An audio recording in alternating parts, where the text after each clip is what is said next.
Ben, c'est parti pour la deuxième partie. Et si tu n'as pas suivi complètement la première partie, je te, euh, je te conseille de pouvoir faire une pause sur cette vidéo et d'aller carrément suivre la première partie de, euh, voilà, de ces sujets qui retracent justement l'historique du conflit israélo-palestinien afin de pouvoir comprendre justement voilà, les enjeux qui se cachent derrière. Parce que comme je te l'ai dit au début de cette vidéo, il ne s'agit pas simplement d'un simple conflit, ça va au-delà des querelles, au-delà de la mésentente entre Israël et Palestine. Ça touche, je dis, tout le monde entier, tous les pays de cette planète. Ça les touche carrément parce qu'il s'agit même de la euh, je ne sais pas si je fais par complotisme, mais c'est un plan machiavélique de toutes les sectes, de tous les gouvernements de ce monde dans le but de mener à bien leurs objectifs les plus sombres. Souviens-toi, je t'ai dit que ce conflit est à la jonction au niveau le plus élevé des dynamiques impérialistes colonialistes. Je l'ai dit, souviens-toi. Donc, la vérité est quoi en fait? C'est qu'on a affaire simplement à une colonisation pure et simple. Les Occidentaux, français, anglais, américains, ont décidé de coloniser la Palestine, une région où une région est l'instrument, et j'ai dit l'instrument de cette colonisation, c'est quoi? Ah ben voilà, l'avènement de l'État juif au détriment des autres peuples qui, des siècles, résident dans cette région et qui vont se retrouver justement chassés de leur terre.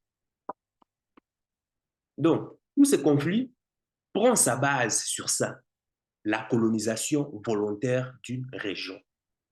C'est un problème d'impérialisme et l'organisation dans le monde censée lutter contre l'impérialisme à travers le régime des mandats et des tutelles. Et pour les problèmes précis israélo-palestiniens, a fait, de, a fait des résolutions comme par exemple la résolution 242 qui a été euh, tranchant, mais vraiment très, très, très clivant. Déjà, euh, reconnaissance d'État d'Israël, en retour, un État palestinien émerge tout d'un coup. Et puis, après, on règle la question des réfugiés. Donc, à la fin de la Seconde Guerre mondiale, l'ONU dit, l'ONU dit, voici le sort qu'on va réserver à cette région de l'Orient. Israël aura un statut institutionnel et il y aura deux États. C'est-à-dire, ils ont fait admettre de force la création d'un État juif. Maintenant, entre nous, tu comprends bien que le monde dans lequel on vit est régi par ce qu'on appelle le rapport de force. Le plus fort dicte sa loi. Un point, c'est tout. Qu'est-ce que tu auras à faire? Si tu n'es pas d'accord, ben voilà, tu sais ce qui t'arrive, on t'est simplement. Moi, je me pose toujours cette question. Connaissant l'histoire, maintenant, si l'Empire ottoman ne s'était pas allié à l'Allemagne, qu'adviendrait-il du Proche-Orient? Bon, il faut savoir aussi que même à la période où l'Empire ottoman était la plus puissante, il y avait déjà aussi des tensions au sein de son empire, déjà au niveau déjà des Arabes, des petits guérillas des Arabes qui s'est révoltés déjà contre l'Empire ottoman. Mais je pense que si l'Empire ottoman n'avait pas fléchi,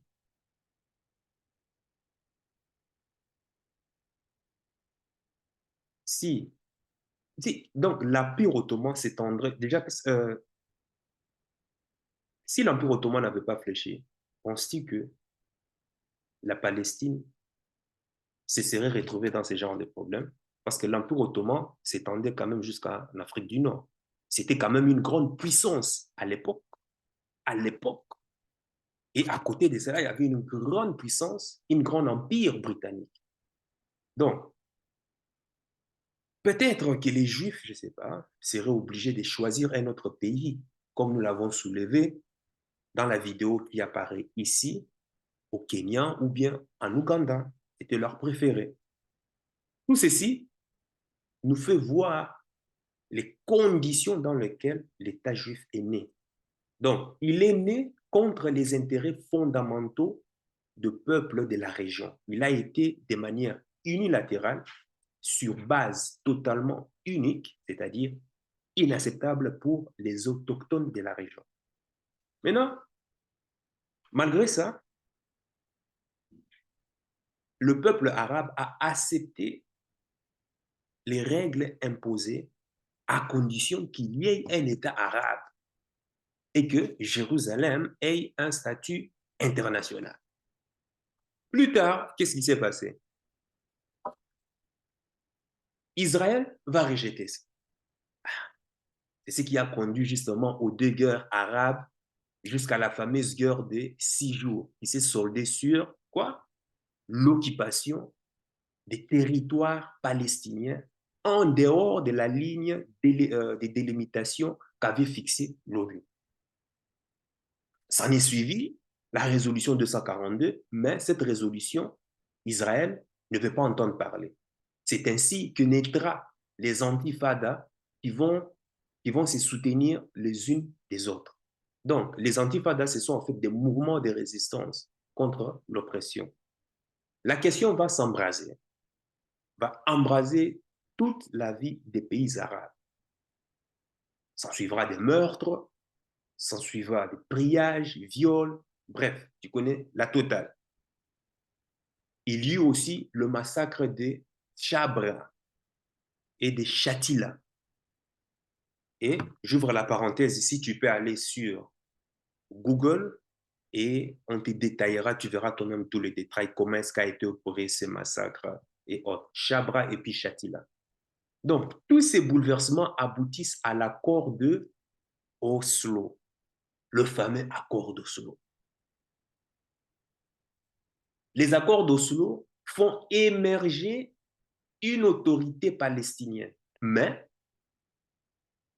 qui n'a pas d'armée. Ça, c'est marrant, n'est-ce pas? Entre-temps, il y a l'émergence du Hamas, initié par qui? Israël.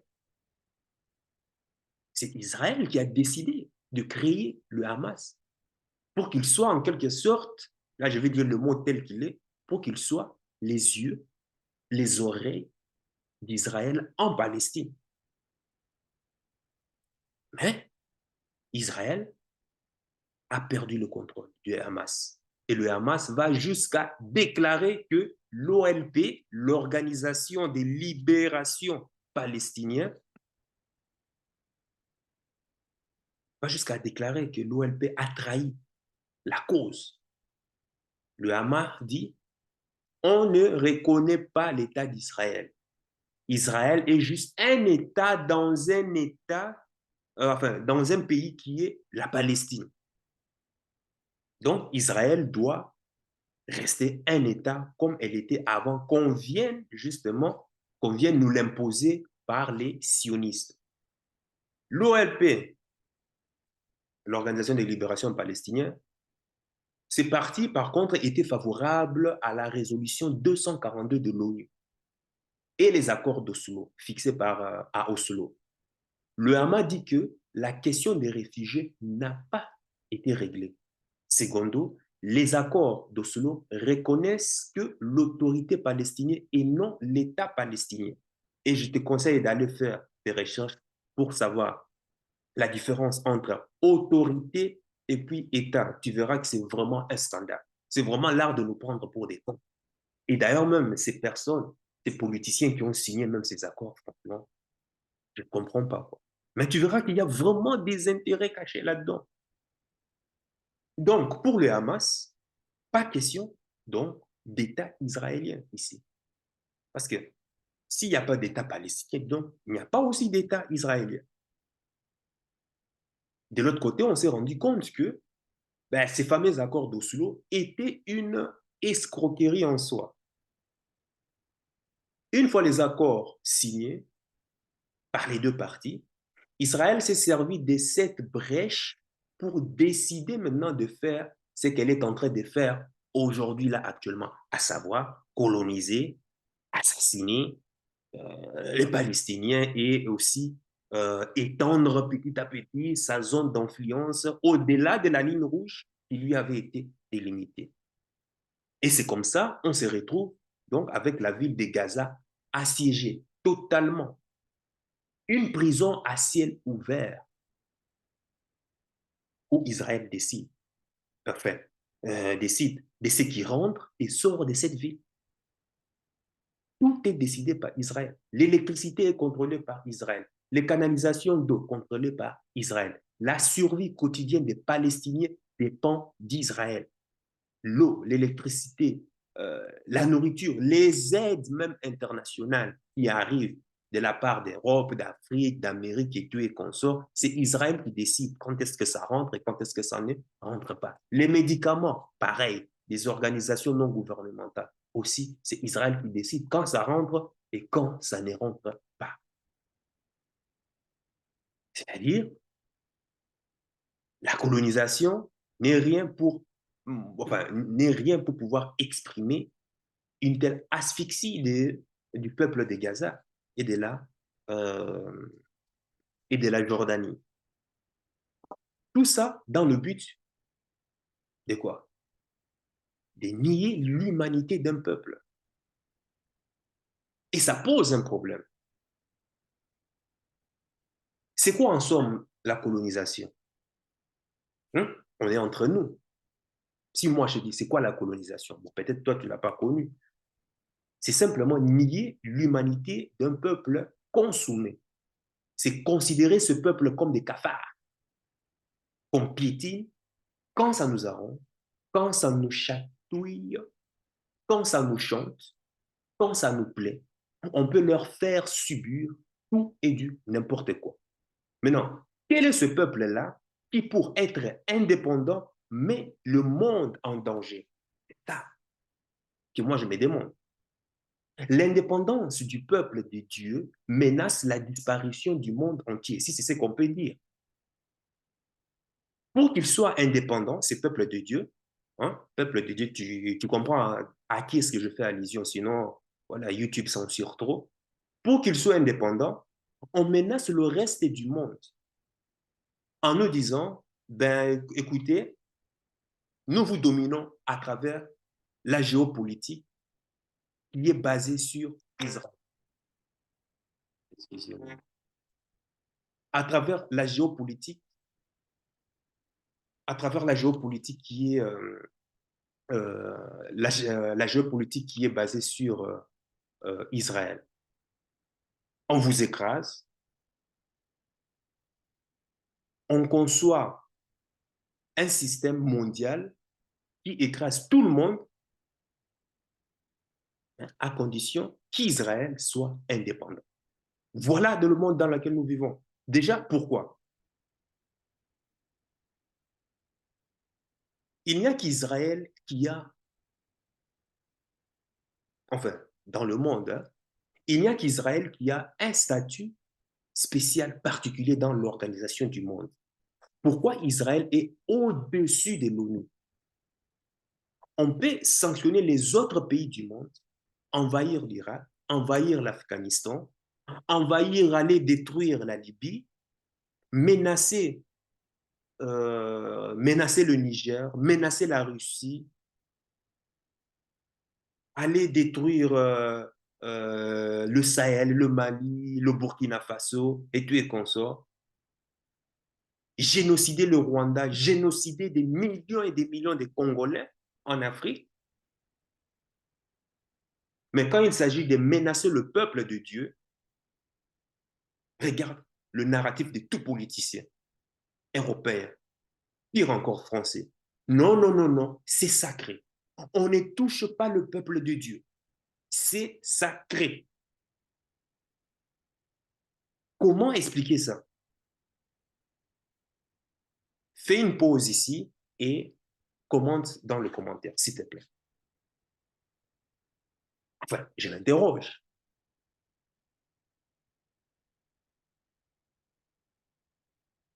Voilà ce qui nous ramène le terrorisme du Hamas.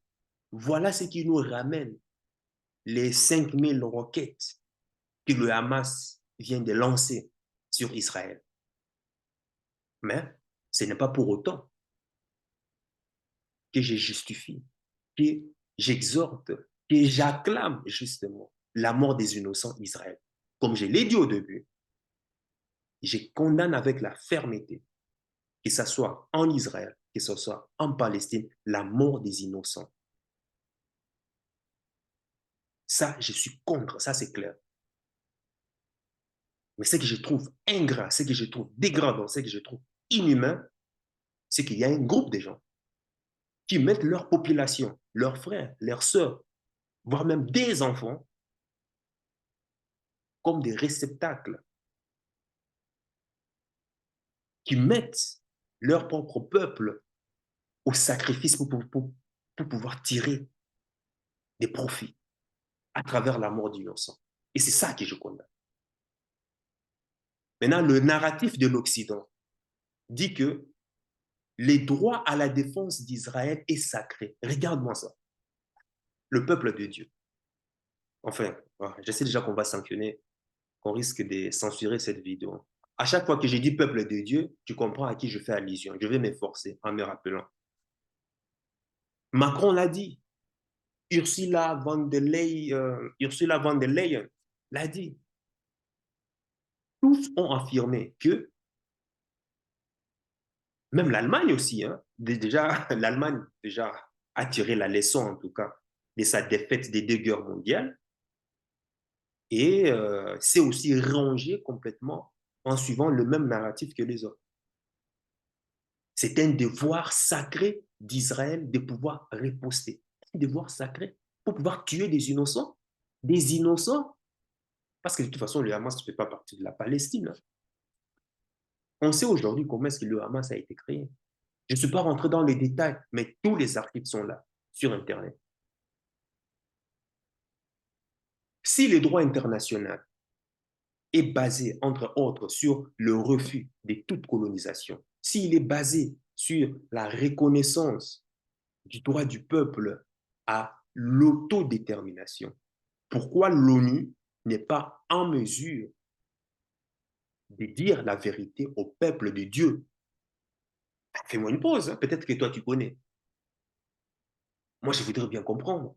Moi, je voudrais bien apprendre. Dis-le-moi dans les commentaires, s'il te plaît. Ne meurs pas avec tes connaissances. Il faut partager ça. Pourquoi le monde n'est pas en mesure de prendre des responsabilités face à ces faits historiques?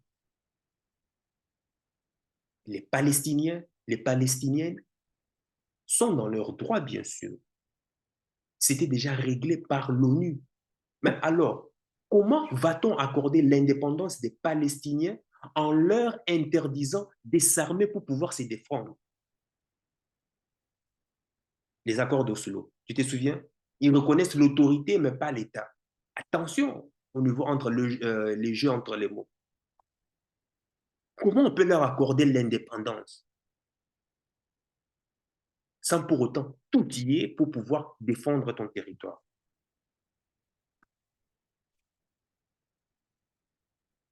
Or, toute l'histoire des décolonisations est une histoire des luttes armées. Ce n'est pas moi qui le dis.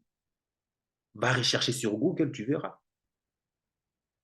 On appelait ça quoi? Guerre de libération, guerre d'indépendance. C'est la guerre, par exemple, d'Algérie. C'est la guerre de tous les patriotes africains qui ont combattu pour les indépendances. Ce n'est pas quelque chose qu'on te sert juste sur le plat comme ça. Non, ça s'arrache. La liberté s'arrache. La liberté s'arrache. La France a rasé des villages, opéré des génocides, par exemple, tué des millions de gens pour maintenir les colonisations. Alors, quand je parle de la France, ici, je ne fais pas référence au peuple français. Je parle du gouvernement. Bien sûr qu'on sait que, ben voilà, le chef à l'État d'un pays est à l'image des peuples qui composent son pays, ces pays. Donc, on ne va pas non plus se voiler la face. On sait bien que la grande majorité, l'opinion majoritaire, pense comme le président Macron.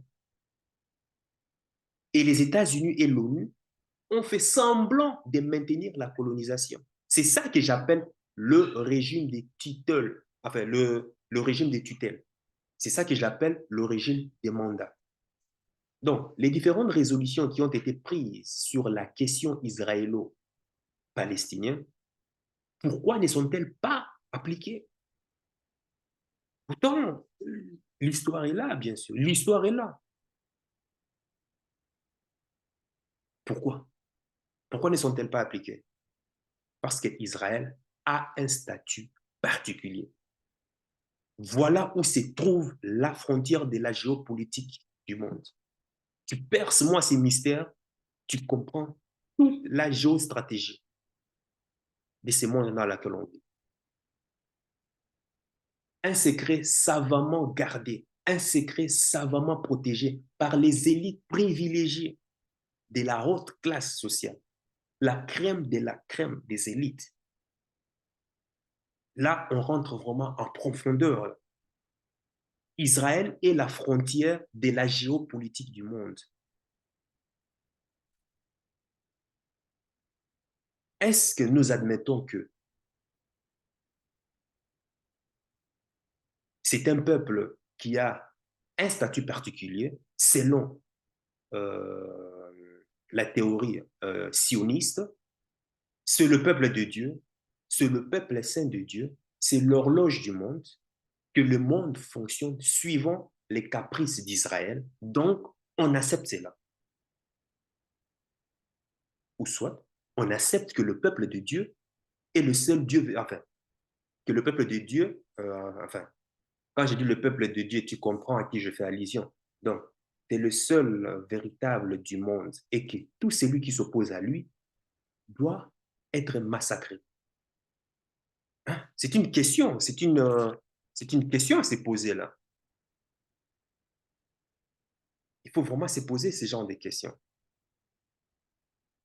Bon, la lumière fait défaut. C'est une question fondamentale à se poser. Cette question du peuple juif et les prétentions. Ceci soulève un autre problème qui va remettre sur la table la question de l'esclavage, le colonialisme, la néocolonisation, de la mondialisation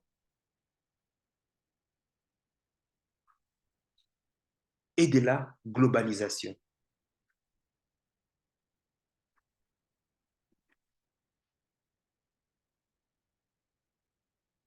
Comme je le dis souvent, dans une guerre, pour comprendre la guerre, il faut connaître les sponsors de la guerre, qui financent la guerre, d'où provient l'argent. Donc, avec le peuple de Dieu, la question est qui sont les financiers de l'achat des terres juives en Palestine? Voilà, pour comprendre la frontière de la géopolitique de ce monde. Qui sont les capitaines de la finance mondiale? Il n'y a que deux noms qui reviennent, les Rothschild et puis les Rockefeller. Bizarre, n'est-ce pas? On voit que les Américains, via les Rockefeller, reviennent dans les enjeux parce que ce sont eux qui sont le commandant en chef de l'Occident. Ce que j'ai dit est très fondamental. Ces gens-là disent qu'Israël est leur capitale.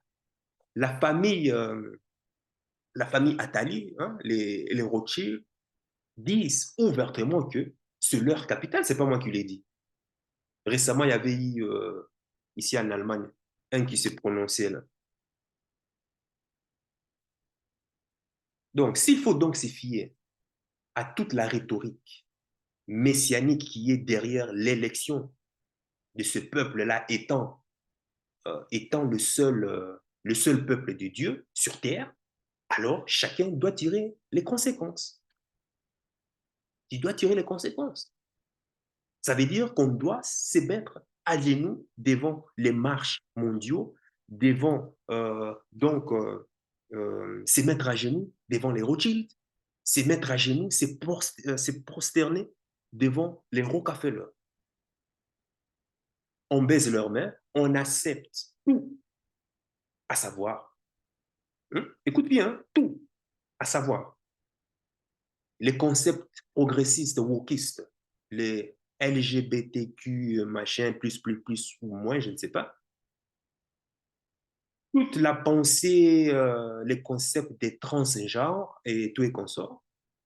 On accepte le féminisme. Oui, le féminisme. Parce que ça vient de là. Ce sont eux qui ont sponsorisé ça. On accepte toutes sortes de vaccins à la con. On accepte, quelle autre pensée encore on accepte? La nouvelle, la nouvelle monnaie mondiale, euh, le comment on appelle ça? Currency. Euh, la monnaie digitale internationale, parce que ça fait partie du plan. On accepte le salaire universel, c'est aussi dans le plan.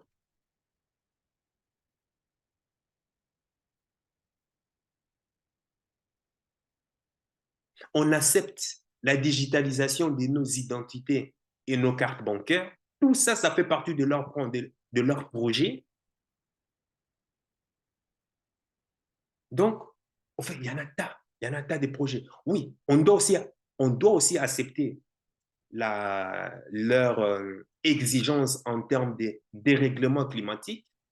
Et déjà qu'avant, c'était changement climatique et ils ont vu qu'il n'y a rien, il n'y a même pas de changement, tout est consort. Et ils se sont ralliés. Al Gore, Al Gore. Hein, la théorie d'Al Gore. Le monde devait prendre fin quand? Et quand ils ont vu que rien ne s'est produit, et maintenant, non, c'est juste dérèglement climatique. Dérèglement climatique. Donc, vous êtes né il y a moins de 100 ans, vous voulez donner des leçons de morale à la nature, à l'univers qui existe depuis des millions, des millions, des millions d'années, qui tout le temps, c'est toujours réglé, déréglé d'elle-même. Bon, bref, à la limite, allez même demander aux pygmées. Ce sont eux qui maîtrisent la nature. Mais non. Eux, c'est selon leur agenda politique. Donc, on accepte aussi de ne plus manger de la nourriture naturelle, de la viande naturelle. Tout doit venir des laboratoires parce que ça, parce que ça ne pollue pas l'atmosphère. Tu comprends de quoi je vais dire? On doit accepter toutes ces théories du genre. Toutes les théories des Davos, voilà, des Davos. Parce qu'il faut savoir, Davos, à la base, c'est une organisation non gouvernementale. Mais financée par qui? Ah oui, parce que ce n'est pas Davos qui dirige. Derrière Davos, il y a des gens qui sont les financiers de ces projets. Des gens qui parlent des dérèglements climatiques, mais qui se rencontrent une fois par an. Des gens qui ne viennent qu'avec des hélicoptères, des jet-sets privés, tous ces genres de trucs qui polluent encore plus. C'est-à-dire, le seul fois où ils se rencontrent, ça pollue l'atmosphère d'un pays. Donc, ça pollue, comment on appelle ça? Ça pollue tellement plus que qu'un pays ne produit des CO2 en une année. Donc, ceci te montre à quel point l'enjeu va au-delà de la Palestine pour consigner tout le monde entier. il n'y a pas d'indifférence à avoir. Ce n'est pas une affaire d'Arabe ou d'Israël ou quoi que ce soit. Non, c'est tout le monde entier qui est impliqué. Les acteurs de toute, je dis bien de toute la constellation de la géopolitique mondiale se trouvent là, là, dans ces conflits-là. La preuve, regarde, observe, analyse le narratif. Limitons-nous seulement à la France. Analyse le narratif de tous les politiciens français. Analyse le narratif.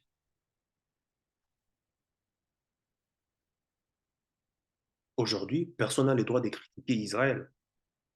À partir du moment où tu critiques Israël, qu'est-ce qui se passe? Ah, c'est toi qui auras des problèmes. Hein. C'est toi qui auras des problèmes. Donc, pour savoir quelle est la personne, pour savoir quelle est l'autorité qui nous dirige, souviens-toi toujours de ceci. Pose-toi toujours la question. Quelle est cette autorité? Quelle est cette personne? Quelle est cette entité qu'on ne peut pas critiquer? Et tu auras la réponse. Et c'est là que tu vas comprendre tout. Depuis l'enchite de l'Empire ottoman jusqu'à maintenant, à un moment en tout cas, les acteurs étaient l'Occident, donc la Grande-Bretagne et puis la France. Les USA, les Américains vont rentrer en jeu, ce qui fait que l'Occident traditionnel connaît une impasse coloniale. Parce que là, il y a l'émergence d'un Occident qui, lui, n'est pas colonialiste. Je parle des États-Unis. Enfin, du moins, en matière, hein, euh, euh, en fait, historiquement parlant, c'est ce que je vais dire. Mais qui, lui, vient, les États-Unis viennent avec un concept impérialiste très intéressant. Un nouveau impérialiste financier, économique, militaire. Hein, tu connais hein, le fameux American First. Ben, c'est de là. Et au cœur des Amériques, il y a le démembrement des sionistes. Ah oui, c'est ça qu'on oublie. Parce que quand tu vois seulement États-Unis, États-Unis, États-Unis, mais États-Unis, États-Unis, mais qui est derrière ça? C'est ce groupe-là, très privilégié, là. La crème de la crème. Qui est derrière la, comment on appelle ça? La réserve, la réserve fédérale, la banque américaine, la SEC. Il faut savoir que le dollar, ce n'est pas l'Amérique qui imprime ou qui produit le dollar. Hein. Non.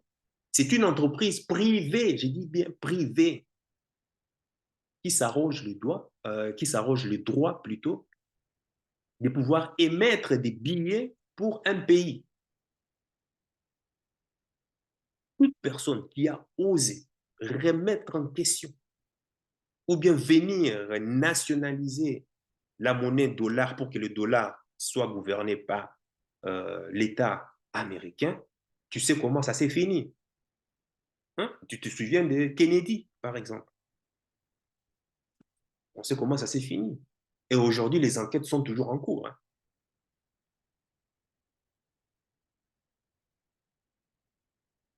Donc, tu comprends que ce fameux schisme entre le vieux Occident, la Grande-Bretagne, euh, la France, si on peut déjà citer que, et le nouveau Occident incarné par les États-Unis va se solder au niveau géopolitique par le déclassement des vieux empires coloniaux. La France négocie très mal sa sortie, d'après l'histoire. Elle n'a jamais voulu céder complètement ses terres coloniales. La Grande-Bretagne, elle, par contre, va faire un pacte avec l'Amérique pour inventer une soft colonisation basée sur la monnaie, sur l'économie. Mais tout ce bloc occidental est dirigé par les Américains. Mais derrière les Américains, il y a un très puissant lobby juif qui rend Israël inviolable, sacré, non touche. C'est ces lobbies-là. Mais tu peux aller faire tes recherches. Hein. Tu n'es pas obligé de me croire. Va faire tes propres recherches et je t'exhorte et tu verras. Donc, ces groupes-là, ils font que la géopolitique mondiale tourne autour de ça. Quand il y a l'émergence de l'État soviétique, naturellement, c'est créé des blocs. Bloc arabe soutenu euh, par l'ex-URSS et le bloc du peuple de Dieu soutenu par les Américains. Ensuite, quand la chute de l'URSS est actée depuis la destruction du mur de Berlin, le monde entre dans une impasse extraordinaire par la montée extrême du sionisme qui s'est traduit par le mondialisme dont le but final était la création d'un gouvernement mondial. Malheureusement, leur plan diabolique a tapé poteau. Leur plan diabolique, leur plan maléfique a avorté dans le conflit, dans le conflit russo-ukrainien. Ils n'arrivent pas à se débarrasser de la Russie. Ils n'arrivent pas à occidentaliser la Russie, qui constitue une épine sous leurs pieds. Donc, on y était de fait, parce que la mondialisation dominée par, ça dominait par les règles, la gouvernance dominante, des règles, des sanctions internationales. Tu vois ce que je veux dire? À ton avis, c'est qui? Ben, c'est le bloc occidental, coiffé par les États-Unis d'Amérique. Si un pays ne s'aligne pas sur leurs intérêts, on le sanctionne. Qui se souvient du ministre de l'effondrement économique français, Bruno Le Maire? Qui se souvient de sa fameuse déclaration qui disait, qui disait encore quoi?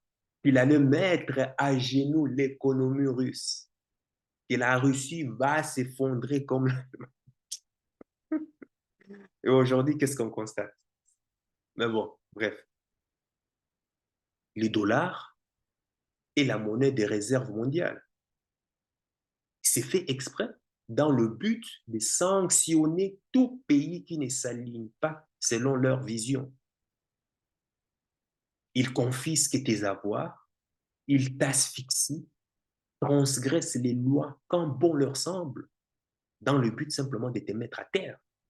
On a vu comment ils ont transgressé les lois avec la Russie. Parce qu'il faut savoir que même pour faire une guerre, il y a des règles. On ne fait pas simplement des guerres comme ça. Non, il y a des règles. Par exemple, des règles, c'est par exemple, lorsque vous avez des prisonniers, vous ne pouvez pas les massacrer. Il faut les emprisonner. Il y a des règles. Parfois, il y a des lignes blanches à ne pas franchir. Permettre, par exemple, aux organisations d'aide humanitaire et autres de pouvoir opérer tranquillement pour pouvoir sortir les blessés des chantiers des guerres sans pour autant qu'ils ne soient atteints. Ce sont par exemple des règles. Hein. Enfin, j'ai dit ça de manière anodine. Tu vois ce que je veux dire? Mais non. Quand vous prenez ces organisations humanitaires et vous vous mettez à les massacrer, quand vous allez bombarder la seule, enfin, le seul hôpital, un hôpital, bref, le seul hôpital qui permettait de soigner des blessés, des malades à Gaza. Quand vous vous mettez à bombarder la seule hôpital, qu'est-ce que cela veut dire? Tu vois? Comment est-ce qu'on transgresse les lois? Tout ça pourquoi? Parce qu'ils sont forts.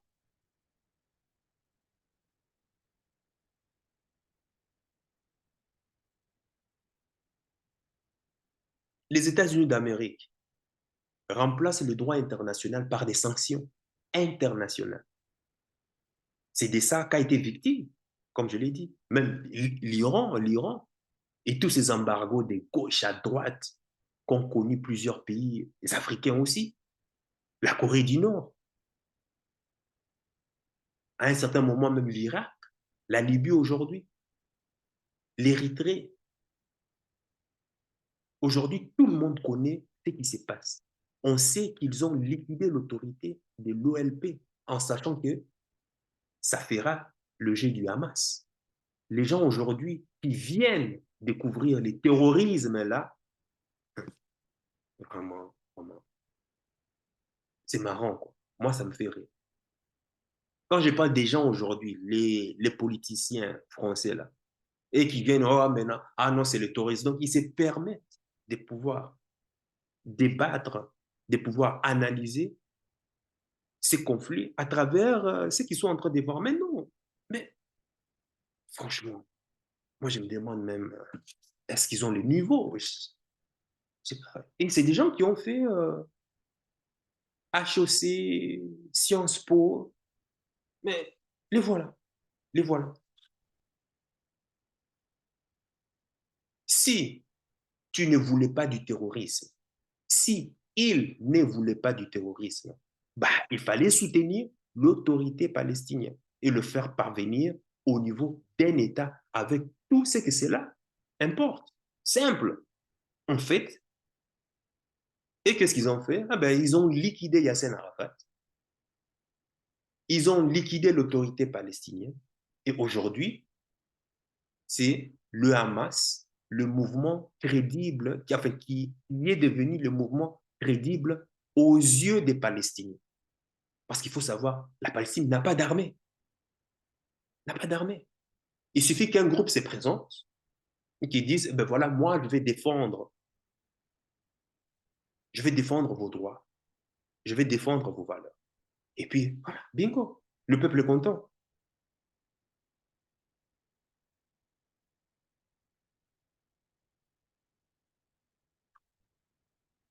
Et le projet du Hamas, c'est de prendre simplement la place des l'OLP. Maintenant, que ces médias de grands chemins veulent nous faire croire qu'ils ne savent pas cela, hein? Il suffit de voir tout le narratif qui est en train d'être dit. Franchement, tout ça, je pense que tout ça est organisé pour nous enfermer simplement dans le piège des extrémistes. C'est ça qu'ils veulent. Soi-disant, maintenant, le narratif qu'on nous vend, c'est quoi? On va détruire le Hamas. On va détruire le Hamas. Mais ça me fait rire. Parce que détruire le Hamas est simplement un code de guerre qui veut dire on va détruire les Palestiniennes et les Palestiniens. On va les massacrer. Voilà ce qui se cache derrière. Voilà pourquoi est-ce que la seule hôpital que possédait le Gaza a été bombardé. À ton avis, pourquoi? Pourtant, dans une guerre, il y a des règles. Et quand tu sais que qui a créé le Hamas,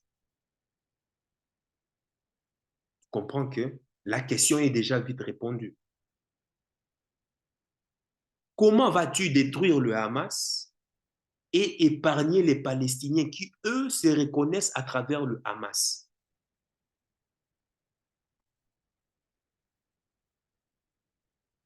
Donc, tu ne peux pas reconnaître la Palestine, que la Palestine vit une colonisation et refusera la Palestine et refusera la Palestine d'utiliser, par exemple, les armes que tout le peuple colonisé ont utilisées, y compris Israël, lorsqu'il a voulu créer l'État juif. Voilà ce qu'il refuse à la Palestine. Quoi? Les Gounes, qui se souvient? Les Gounes. Qui se souvient des Ligounes? Ligoun s'est distingué par les attaques terroristes. Quand c'est le peuple de Dieu, le narratif qu'on nous sort par les médias, c'est quoi?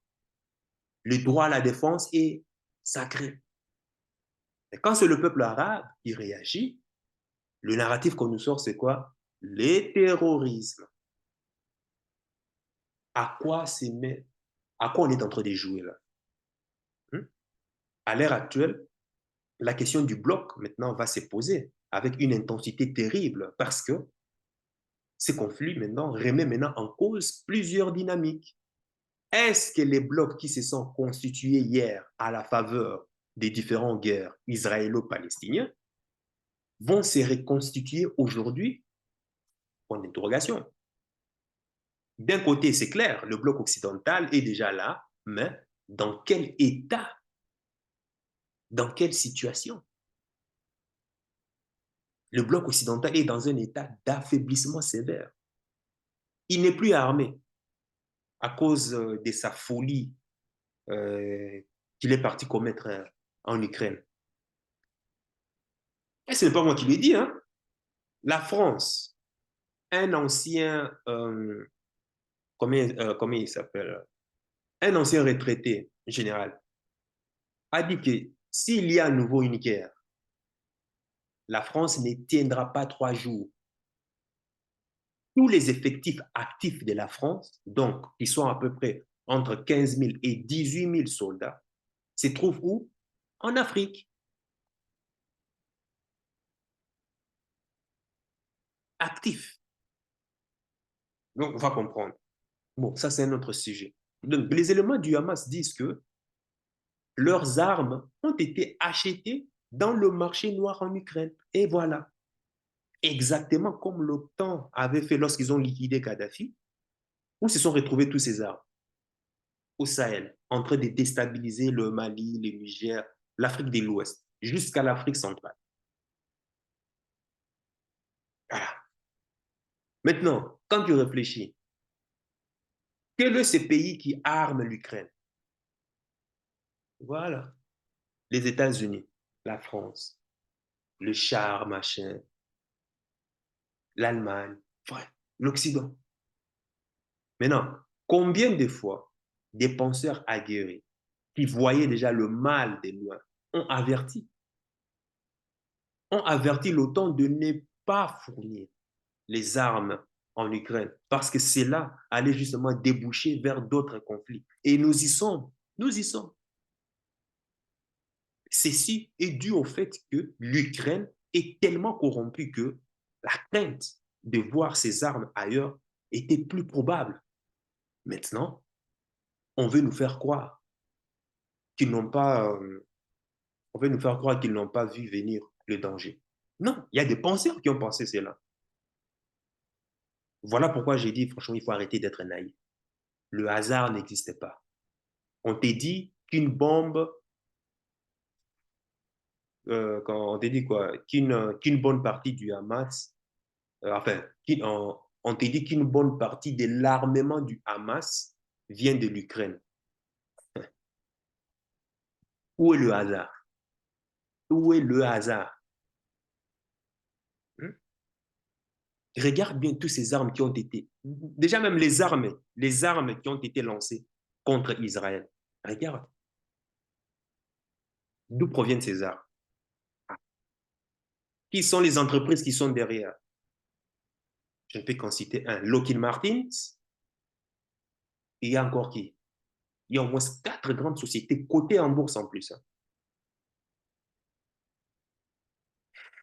Voilà. Voilà le monde dans lequel on vit. Donc, ce n'est pas un conflit juste entre Israël et Palestine. C'est un conflit qui touche tout le monde. Toutes les ramifications que tu vois, le conflit Ukraine, Russie, tout ça, ce sont les conséquences qui ont encore ravivé encore la flamme. C'est un peu comme un volcan qui n'attendait que d'être voilà, d'être expulsé. Et c'est ce qui se passe aujourd'hui. Peut-être que je continuerai avec une autre partie parce qu'il y a tellement de choses à dire euh, dans ma liste, mais peut-être que entre-temps, je veux que tu puisses me commenter, que tu puisses commenter par rapport à ce que tu viens d'entendre, que tu me donnes aussi ton angle de vue. Même si tu n'es pas d'accord, il n'y a pas de souci. Donc, il faut aimer cette vidéo parce que tu sais que l'algorithme, avec ces sujets sensibles, on a tendance à censurer énormément de gens. Et YouTube s'aligne justement dans ce qu'on appelle le shadow banning. Donc, on t'efface, pas on t'élimine complètement, pas on t'éjecte, mais c'est-à-dire, tu es quelque part, mais tu n'existais pas. Il faut en sorte qu'un voile est autour de toi, que les gens ne puissent pas voir cette vidéo. Donc, voilà pourquoi il faut liker. Même si tu n'aimes pas, tu dislikes, tu commentes et que tu partages cela avec un de tes amis pour justement lui faire voir un autre regard. Et il faut savoir que tout ce que j'ai dit, ce n'est pas de moi. Ça se documente facilement sur Google. Deux, bon, ça m'a pris quand même 4 heures du temps. Tu fais des petites recherches et toutes les connexions sont liées. Voilà. Sur ce, sache que ton cœur, c'est déjà ce que ton cerveau essaie de comprendre. Suis la voie de ton cœur. Il connaît déjà le chemin. Ciao, ciao.